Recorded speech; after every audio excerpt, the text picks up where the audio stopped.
Hey there, friends and enemies, JoPaWrites here again, and we got a brand new video from the game director of Destiny 2 at Bungie, who's talking about everything we need to know in anticipation of the showcase next week. So I wanted to check this out. It's something a little bit different, so I wanted to react to it, give my thoughts on what he says, and see what the future of Destiny 2 holds for us, because I'm pretty excited. Hey everybody, it's Joe, and I'm just here to check in on how Destiny's going.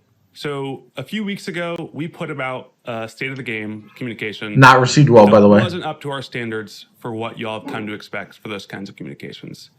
It didn't provide the high-level vision that we normally provide, and really and truly, a bunch of us were heads down working the final shape and weren't able to give it the sort of care and love that we normally put into these kind of communications. That's a fair assessment. Fault, but mine here on this. So I wanted to come in, talk to y'all directly, and sort of give you an update on what we thought about the state of the game that we put out and what we think about Destiny as a whole. Now, this is going to be pretty different than normal. This isn't a highly produced sort of production. Yeah, normally they do in studio and everything. Scripted.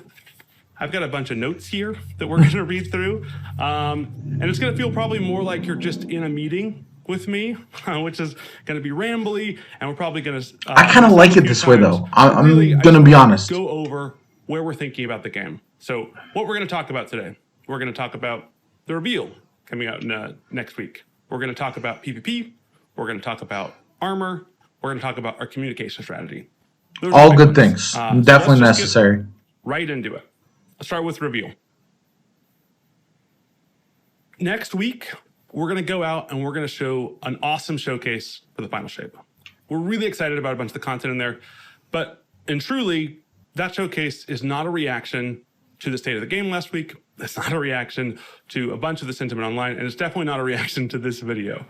It was recorded a while ago. I think I have a mustache in the video, and it's a pretty focused reveal. In the same way that the game itself is pretty focused. The final shape is focused on the light. It's focused on the enemies we've been setting up and the allies that you've come to know. It's not about a bunch of wacky new systems or wacky new themes coming into Destiny. Instead, we want to make...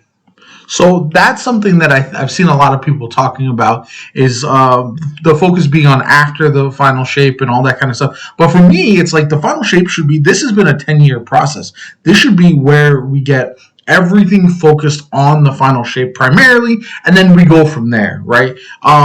So I like that it's going to be a little bit more laser focused. I do like that we're going to be kind of honed in on that, and it's not going to be something where it's like, oh yeah, here's the final shape, but also here's the rest of what's happening with the game, which who knows how many people are going to stick around after the final shape when this is like the grand culmination of everything. Make an experience that's super easy for anyone who's ever played Destiny to come in and absolutely fall in love with the content that's before them. I think the other thing that's really important here to know, as I sort of look at my meeting notes, is that communication is built for a pretty wide audience, much wider than probably whoever is watching this video. So that's absolutely fair. What we're talk about is things like a big new Strange Coin refactor and Xur revamp that's coming out in the final shape. Okay, we're cool. not going to talk about things like a refactor of HUD elements where we're making sure the buffs and the debuffs are more clear and you can tell what's happening. That's massive, yeah. It's going to, again, really be focused on the story, really be focused on the location, and maybe we'll get into a little bit about how the live service of Destiny is going to change after the final shape. That's fair. Following that showcase, Dan, our GM, and I are going to be on set, taking questions, dotting T's, crossing I's, or maybe the reverse of that, on what you've seen in the showcase. So we'll provide a little bit more clarity on what was shown, and we'll probably get into some ways that maybe our philosophy on the final shape or specific details might have changed over the last few weeks since we recorded the showcase. That's fair enough. All right, I think that's it for reveal. If I'm looking at the sheet next, so we got PvP.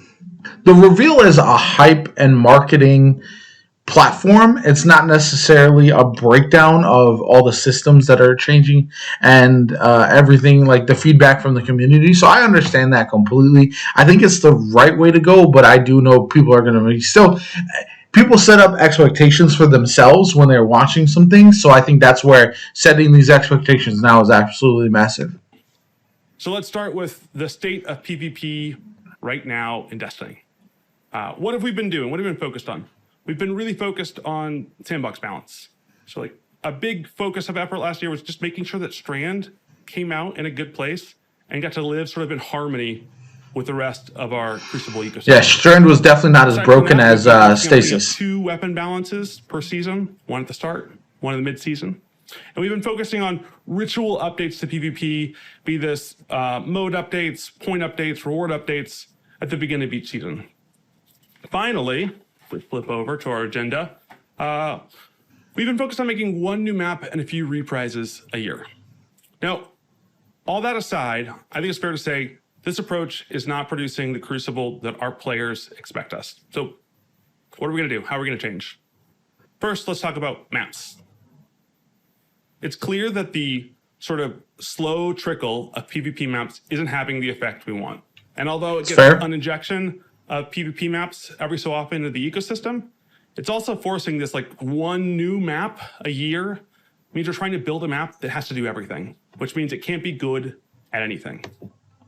That's fair. I mean, I'm of the personal opinion that new modes are better than new maps just because they tend to add a bit more variety than just a singular new map. But if we got a bunch of maps, obviously that changes things pretty dramatically. So next year, we're going to change our philosophy. Instead of a slow trickle of maps throughout the year, we're going to focus our effort into a single map pack that's free for everyone. So imagine free for everyone is huge. Coming in one drop where we can make a bunch of new experiences that can all be good at specific things and adds a big variety in a single drop next year. That's fair. This is a shift from our strategy. So it's going to take us time to sort of understand the details of what we're putting out here and getting that out to you all. I'll be interested to see what season that drops. Okay, maps are great, but we still really believe that PvP is about the foundation, and new maps aren't going to solve a foundation. That's what I've been saying for a long time. First of all, I'm really excited about what's coming out in Season 22, first with Checkmate. Checkmate is a mode all about that sort of primary fire, basic weapon. I'm more excited about Relic personally, but being able to show that Checkmate looks interesting too. It's what a bunch of our like really marksman style PvP players have been asking for a long time since Destiny 1. And we're finally going to put a mode like that in the game. And I'm super excited for a bunch of those players to get that experience starting right away in Season 22. Next, we've got Relic. And so Relic that's what I'm excited about. Different kind of mode. And it's sort more of shenanigans. Building off of these experiments that we've been doing with like Mayhem, Fortress, or Eruption, where it's about this quality Destiny sandbox experience of your guns and your powers that escalates when you succeed in sort of a crazy Mayhem-like experience. And we think the balance of those two things is a really great time to sort of spin away from other parts of the game and get the full spectrum of what Destiny has to offer. I'm really excited about things like Fortress, and I'm really excited that Relic is going to provide an experience like this that is both, fun for people that are really good at slaying out and also has these sort of like high octane hijinks moments. I think it's weird, right? It's like so PvP players often want a more traditional PvP experience, whereas in Destiny, the beauty of it is the space, fantasy, magic, all that kind of good stuff. So I do like that there's a mix of, like, there's something for the traditional, like, high-skill PvP players who just want to be shooters, and then there's something for the space, fantasy, magic type of players as well. So both of those coming in the same season, I think, is pretty massive. But that's what we've already committed to. So let's talk about some new things that we think we need to do. One, we know we need to bring more of our modes into the core playlists. Correct. We've been putting a lot out in labs. We've been putting a lot out in Iron Banner. Facts. And to be honest, there's a few obstacles to us putting these into our core playlists. Be this VO or small bug level issues that we just were like, I don't know if we're ready. I think that has been blocking us from doing the right thing here. So we're going to take on some of that bug wake. We're going to take on a little bit of the jank, and we're going to say, no. this isn't worth us not putting into the mode.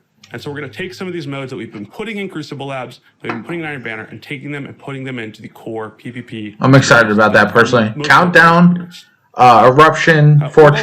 We've also heard a lot about comp, and particularly about the way that we reward points in comp. Yeah, that's a massive pain point. We want to take a new approach to the way that we're balancing points in comp. Right now, we think it's just weighted too much on your personal MMR versus the people you're playing against. Yeah. And when you win or when you lose a game, it can be really unpredictable how many points you're getting. We're going to go to a simpler system where winning or losing just matters more. That's what is necessary, honestly. Great modes like Countdown Rush into competitive and get modes that people are left. Countdown Rush will be good. I think the problem with the way that it's currently set up is it feels like the system is determining how many points you get, not your own gameplay. And that's one of the most frustrating things is you want your own gameplay to dictate whether you rank up or rank down. If you're struggling and losing rank, that's fair. But if you're doing well, but losing rank still because you won 5 and lost 1, but lost more points with that one loss, it's just not a good system. That's excited about, like Rift, out of the rotation. Making that competitive experience more about the game modes that, I don't mind that. I like Rift, but I understand a lot of people don't. Okay, so we've talked map strategy, we've talked modes. I want to talk one other effort we want to do here. We're going to bolster what we call a PvP strike team. Throughout Destiny development, we've built strike teams for efforts before. This has probably been sort of invisible to you all in the audience, but in moments like in between Curse of Osiris and Warmind, we built a strike team for Destiny investment. This team was sort of built around, hey, how can we make it more rewarding and more enjoyable to just get stuff in Destiny 2? This team built stuff very quickly, like what would eventually become the masterworking system. Oh, that's really cool. Knocked out a whole bunch of bugs. I love the behind the scenes. We're going to take the same effort and we're going to build a PvP strike team around the same principle, but have it focused on the Crucible. It's going to be led by PvP developers, and it has a really interesting playbook for how this works. And that's that first the team decides what they want to do. They as a team get together, say, hey, these are the changes we want to make. Those changes go through me. They go through our systems CD. And then when we say, yep, those are great changes, they immediately get communicated with you all in the community, right? So this will be going out in a TWID, going out in let's call it the TWAB post, or going out on Reddit, right? Just sort of some immediate blast, like, hey, these are the changes coming. And those changes get communicated even before they start getting implemented. And then we start getting implemented. We found this formula is a really successful way for us to be able to push through changes quickly into the community. And I think one of the most exciting parts about these strike teams is we build them based off of community feedback. So these strike teams are built from the ground. So that's really good. One of the things that I would say is that a lot of times when they're pushing the communication, one, they got to be clear about when the changes are going to be in game. But I do know that changes down the pipeline always lead to people being excited because they know something is being worked on, rather than continuing to give the same feedback over and over and over again and feeling like, okay, it doesn't matter because we don't know if they even know this is a pain point or not. So I'm looking forward to that. Hey, what are the pain points that are hitting our community the most? And so all this list is going to be built and burned down from, hey, these are the big issues the PvP community is looking at in Destiny. All right, I think that's the end of the PvP part of our... Interesting, yeah, that was a long section. I think we're now going to talk about armor. It's probably been a while since we talked about this part about armor, but we might have talked about it before. I want to start with just talking about armor visual categories in Destiny. So at the top, we've got what we call aspirational armor. Raid, dungeons, raids, trials, dungeons. Yeah. We want the armor that comes from these activities to be flashy, or to like really talk about the core of what that experience is. It's really important. It makes sense. Earn these armors, they feel proud, they want to wear them, they want to show them off in the tower. Yeah. Next, we've got silver, right? This is armor that you can buy for the store for silver. It's important for us that this feels like it's sort of breaking the mold of what you could expect in a Destiny game. It's our place to experiment with stuff that's a little bit fourth wall breaky. And importantly, we want anyone that spends silver on armor to feel like, hey, it was worth it, right? Like I got my money's worth when I spent this armor, it was cool. That's absolutely fair. I think people will disagree, but narrative armor. This is the stuff that you'll see in any sort of our marketing trailers. This is the stuff that you earn in the season pass. It's the stuff that you earn in the post game of a campaign, and it's really about driving home what that specific moment in time was. So in season 21, it's deep sea diver armor, right? Yeah. In Witch Queen, it's sort of like weird paranormal detective armor. You'll see what it is in the final shape. I'm excited about that for sure. So. But that armor for us is really about like driving home this clear, consistent fantasy of like, oh yeah, I was there. I remember that time in Destiny. Finally, we've got rituals and blues. And this space has always sort of been about that core Guardian fantasy. What does the Guardian look like? So one of the major things that people were frustrated by with for quite some time was, oh, we don't get new ritual armor. And it's like nobody, like Bungie said, nobody wears it. But really, I've never been in the tower and seen people wearing it. And I know that people are like, oh, if they made it better, it would be worn more often, which is true. But it's never going to be better than raid, dungeon, or trials armor. That's just a fact, right? They're not going to have better armor in a system that is better than the aspirational content. And that's what a lot of people talk about, aspirational content. So like it just doesn't make sense to me personally to understand that, like, we're not going to get better armor than what we might see in like the seasonal events even, right?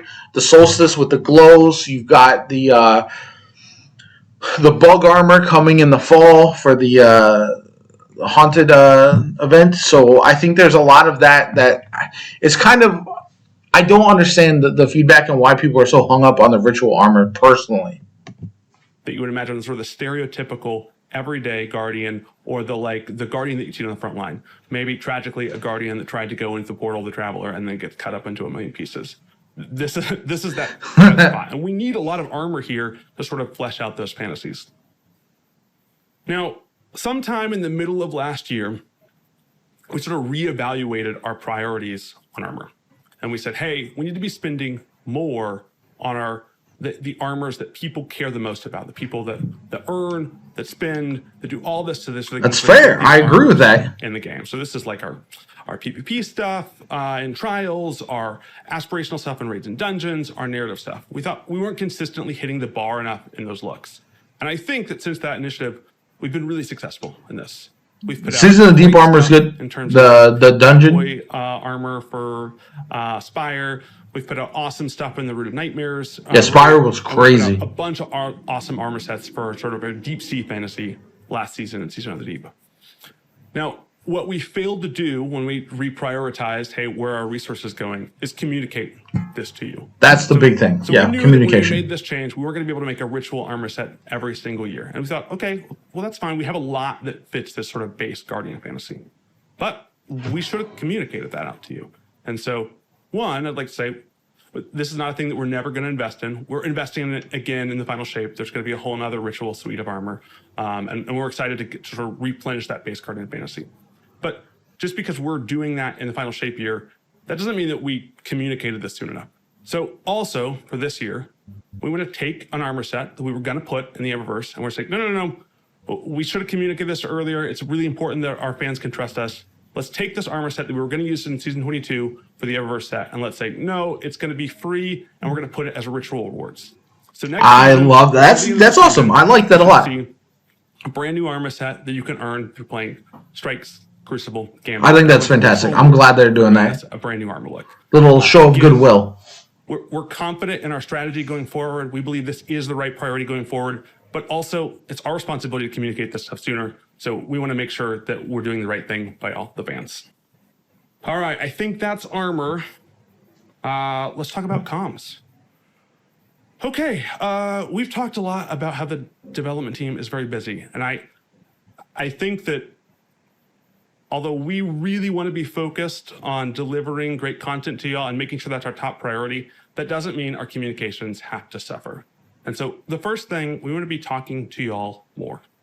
But talking to y'all more, our number one priority, we have to keep our community members and our community leaders safe from the Bungie. Absolutely, 100%. I don't want any the toxicity online can be insane at Bungie and to talk to y'all about the game to have to worry about their personal safety. Agreed. So we're going to keep using our branded accounts. You'll see these on Twitter, and you'll see these on Reddit, right? And we want to be using those accounts with more personality, going and talking to y'all more. The other thing is me. I play the game a bunch. And right now, I don't have a bunch of time to be writing sort of big, long blog posts like you would assume. But when season 22 rolls around again, I'm going to be in the game a lot. I'm going to be playing a lot. So what we want to do is commit to a few times next season and the season after. I'm just going to stream me playing the game. And you'll be able to come and talk to me.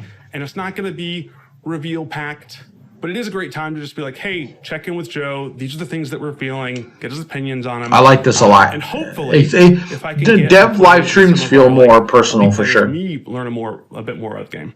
I learn a ton from playing with you all in the community about different builds that are exciting, different ways to roll. So I want to commit, get out there, play some PvP, learn from some experts, and play alongside all of you next season. All right, the only thing that I have left here is close. So I think that means my rambling on here today is... This was good. I like this a lot. Thanks so much for listening to this, for watching this. Really excited to see a bunch of y'all next week. Okay, so just going to jump in with thoughts and kind of a roundup real quick. We've got PvP map pack coming next year. Good. Seasonal armor next season that was supposed to be in Eververse is going to be in Ritual playlists. Good.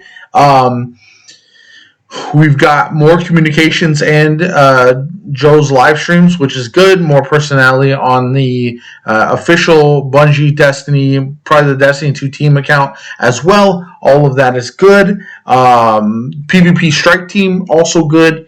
And expectations set for the showcase, which I think is fair. So overall, I think this is massive. I know a lot of times I'm a wait and see kind of person. Like I try not to have knee-jerk reactions. A lot of times people are like, oh, this video saved Destiny, this video ruined Destiny, state of game ruined Destiny, it's make or break for the showcase, whatever. But I'm a long-term kind of thinker, and so I feel like communications like this are very, very good as long as we see that consistent communication. And things happen. Sometimes things get delayed. Sometimes they get pushed forward. As long as that's communicated and they understand what the pain points of the community are, but also what the community's expectations are, and they can also set the expectations reasonably themselves, I think that's all a good thing.